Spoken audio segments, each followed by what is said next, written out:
अस्सलाम वालेकुम प्यारे दोस्तों। आज हम चंद बुजुर्गों के अक़वाल आपके साथ शेयर करते हैं कि इन अक़वाल पर हम गौर व फिक्र करके अमल करके अपनी ज़िंदगी में बेहतरी ला सकते हैं, अपनी ज़िंदगी को बदल सकते हैं। ये बुजुर्गों के ज़िंदगी का निचोड़ है जिन्होंने शानदार ज़िंदगी गुजारी और कुछ ऐसा लिख गए जो आज हम पढ़ रहे हैं। मुझे उम्मीद है कि आप भी अपनी ज़िंदगी में कुछ ऐसा कर जाएंगे कि दुनिया लिखती रहे, या ऐसा लिख जाएंगे कि दुनिया पढ़ती रहे। हज़रत इमाम गज़ाली कहते हैं, जो शख्स काफ़ी दौलत रखता है इसके लिए कसब करने से इबादत बेहतर है। जिसके पास बहुत बड़ी दौलत है तो वो अब मेहनत रोज़ी के चक्कर से निकलकर उसको इबादत पे ज़्यादा तवज्जो देनी चाहिए। सबसे बड़ी दौलत ज़बान का ज़िक्र और दिल की खुशी अल्लाह का शुक्र है। अगर आपकी ज़बान अल्लाह पाक का ज़िक्र करती है तो ये आपके लिए बहुत बड़ी दौलत है, और दिल में आप मालिक का शुक्र अदा करते हैं तो ये आपके लिए बहुत बड़ी खुशी की बात है।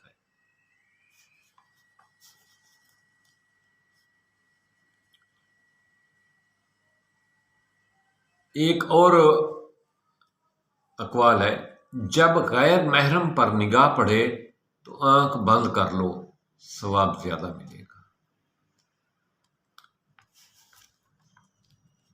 फ़स्क और फजूर से बचना चाहते हो तो अपनी नज़र की हिफाजत करो।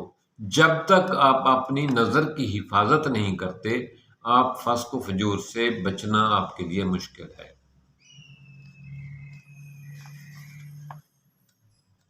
जिसका लिबास बरीक और हल्का हो, इसका दीन भी ज़ईफ़ होगा। साफ दिल नहीं तुम, जिसमें फसाद बर्पा होगा।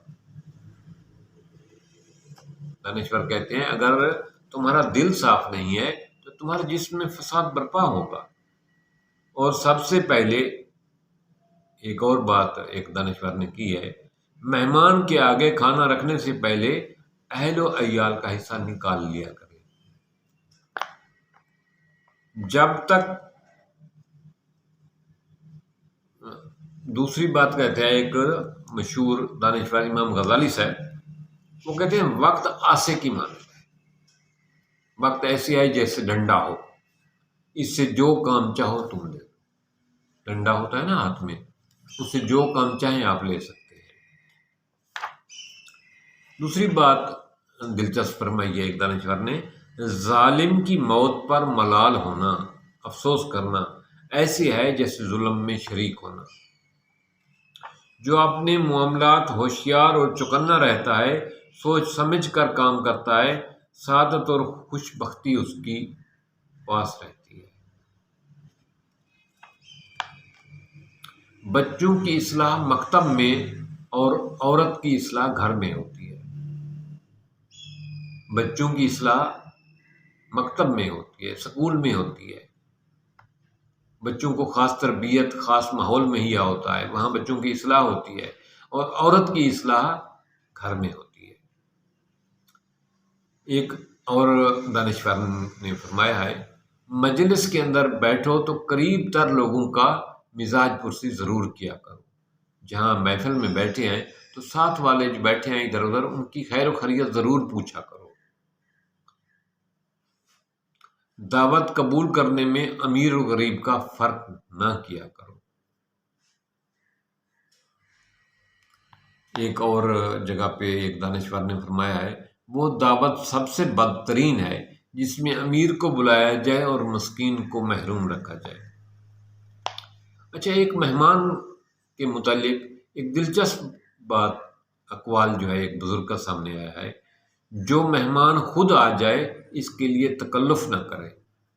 जो मेहमान खुद आ जाए इसके लिए तकल्लुफ़ न करें, जो कुछ घर में है उसको ज़रूर खिलाएं। जिसको आप खुद बुलाएं उसके लिए तकल्लुफ़ करने में कसर न छोड़ें। दूसरे लफ्ज़ों में आपने उसको दावत दी है तो उसके लिए पुरतकल्लुफ़ एहतमाम किया जाए। एक आगे एक कौल एक दानिश्वर ने लिखा है कि गरीब मेहमान आ जाए तो कर्ज लेकर भी तकल्लुफ करके उसको खाना खिलाओ। गरीब के लिए जितना एहतमाम हो सकता है करो।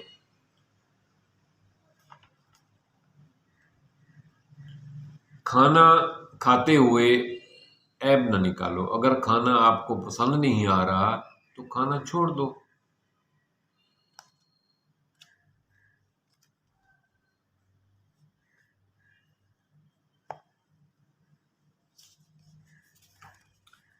ये थे कुछ अक़वाल जो मुख्तलिफ़ बुज़ुर्गों के मैंने आपके साथ शेयर किए।